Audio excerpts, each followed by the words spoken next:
I'm Daniel. My parents passed away in a car accident during the winter of my third year in junior high. At that time, my younger brother, John, had just started elementary school and needed a lot of help. Our relatives were kind, but they all had their own problems, so they couldn't take care of both a 15-year-old and a 7-year-old. We had no one to rely on. Even though I had plans to go to high school, I decided to give them up. Instead, I started working at a local construction company. While my classmates went to high school and enjoyed their teenage years, I worked long hours, sweating from morning to evening. It was tough. People who didn't know my situation thought I was either bad at school or misbehaved, which made me feel awful sometimes. But raising my little brother was more important to me. I didn't want him to feel lonely, and I wanted him to live a normal life. So, I worked hard every day, doing house chores and helping him with his studies at night. I spent all my time taking care of him. Thanks to that, John grew up to be a smart and hardworking young man. He did well in middle school, high school, and eventually went to university and got a job. He's intelligent and hardworking, and I'm so proud of him. When John went to college, a relative who helped him financially said, "It's because of you, Daniel, that John grew up so well." That made me prouder than ever. One day, my little brother brought home his girlfriend. She was the daughter of a wealthy family. She was polite and seemed smart. I wouldn't call it a mismatch in social status, but considering our situation, it felt like that. John was clearly in love, but I felt a bit intimidated by her elegance. We didn't have many women around the house, so I didn't know how to act. I was nervous, but she was kind and polite to me, treating me as her boyfriend's brother. I envied John for having such a wonderful girlfriend, and I wanted to make sure they were happy. I wanted to be close to my sister-in-law. Since then, John's girlfriend came over a few more times. Even though she seemed uncomfortable in our small house, she was usually cheerful.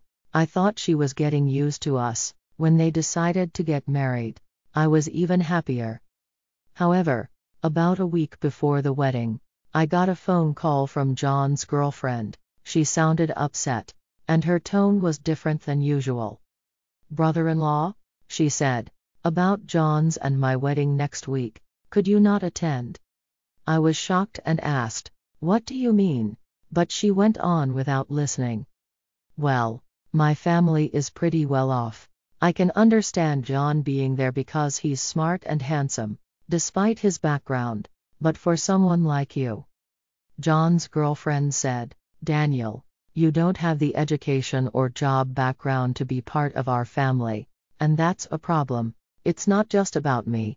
I can't put my parents through the embarrassment." She was very clear, not holding back her words. John had told me he liked her direct attitude, but to me, it felt cruel. "I understand I can't change the fact that you're John's brother," she continued, "but at the very least, I'd like to pretend you don't exist. I'm asking you not to come to the wedding and to stay away from family events. Can you do that? For John's and my future?" Even though her words hurt, I couldn't argue. My whole life, I'd worked for John's happiness. I couldn't go against that, even if it meant missing his big day. "I understand what you're saying," I replied. "I know I don't have the education or career to fit in. If my not being there will help you and John, I won't attend the wedding. Is that okay?" "Yes, thank you so much," she said, sounding happier now. She said goodbye in the cheerful voice I knew so well and hung up. After the call, I felt completely drained. I slumped to the floor, exhausted. Even though I agreed not to attend the wedding, it didn't mean I wasn't upset. It hurt that someone who was going to be part of our family, John's wife, thought of me that way. What hurt the most was not being able to go to his wedding. I wanted to bring our parents' portraits and celebrate with the four of us, as a family. But I couldn't deny the truth. My education isn't great. And my job history isn't impressive. I chose to give up on school. So the one to blame is me. I felt like I was ruining John's big moment, casting a shadow over his important milestone. I felt deep self-loathing and spent the whole day feeling depressed. Later, John came home from work, and during dinner, he talked about the wedding, the reception, and their future life together. But because of what his fiancée had said, I couldn't bring myself to join in the conversation or be cheerful. "Daniel, what's wrong? Are you feeling sick?" John asked, worried. I didn't know how to respond. I'm not good at lying, and when I'm upset, I usually speak up. But I didn't want to say anything bad about the woman he was about to marry. Still, if John felt the same way as his fiancée, I would accept it. I could bear not going to the wedding if it's what he wanted. So, I gathered the courage to be honest with him, even though I was afraid it might make him dislike me. "Your fiancé told me not to come to the wedding because I'm not someone to be proud of," I said. "If you feel the same way, just tell me. The last thing I want is to be a burden to you. If you don't want me there, I'll stay away." John's face filled with anger. "You really think I'd say something like that?" he shouted. "I could never think such a cruel thing about the only family I have." After calming down, he thought for a moment and said, "Daniel, how about you not coming to the wedding? Just like she said, please wait for me at home. Is that okay?" I was shocked and asked, "What do you mean?" But then he explained his reasoning. "There's no point in attending a celebration where someone says such awful things to you, Daniel," he said. On the wedding day, even though I was told not to go, I was still worried. I'm the only family John has, and I couldn't help but be concerned if something went wrong or if there was any trouble during the event. I decided to secretly attend the wedding in my brother's suit, even though I had been told not to come. But when I arrived, everything seemed strangely quiet. I approached a staff member who looked worried and asked, "Sorry I'm late. How far along is the ceremony?" The staff replied, "We can't start the ceremony because none of the groom's family has arrived yet." "What?" I was shocked.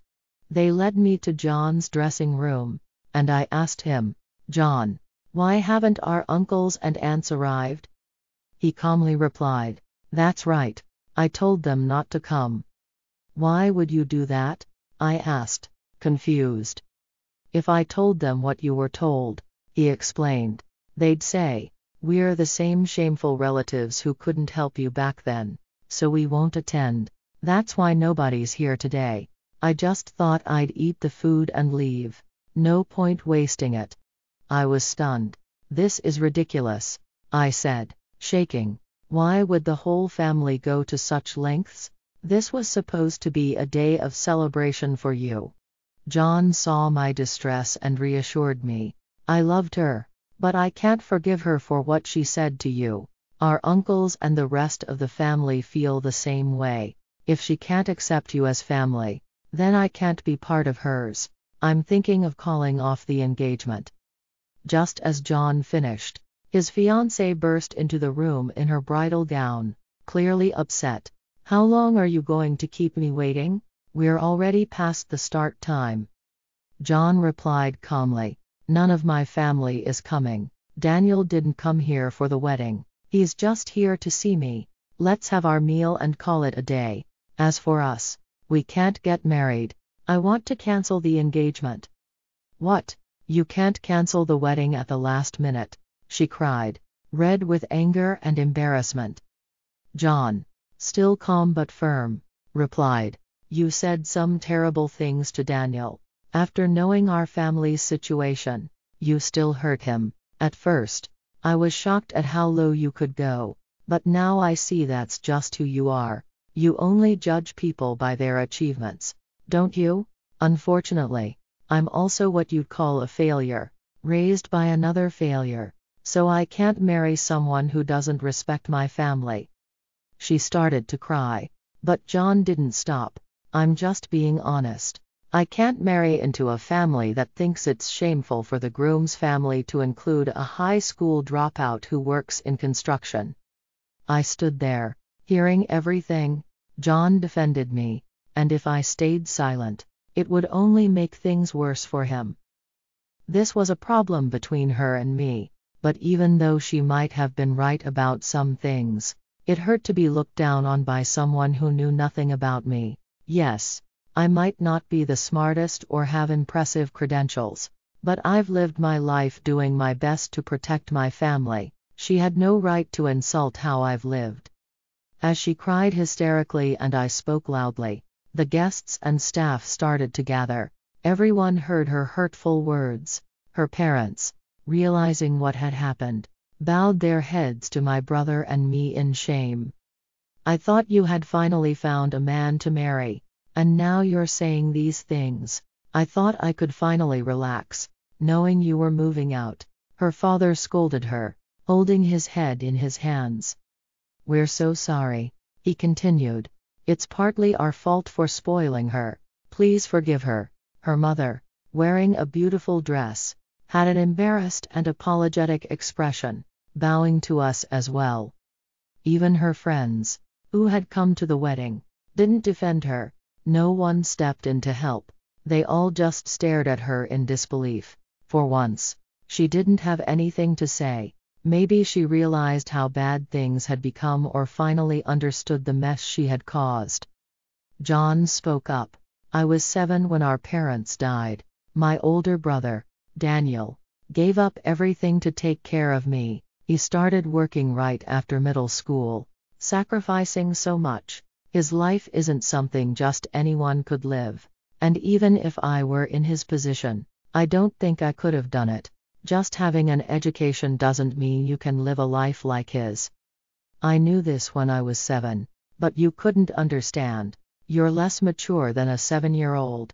I can't marry a child, and I don't want to. So, I'm calling off the engagement. I don't want to see you anymore.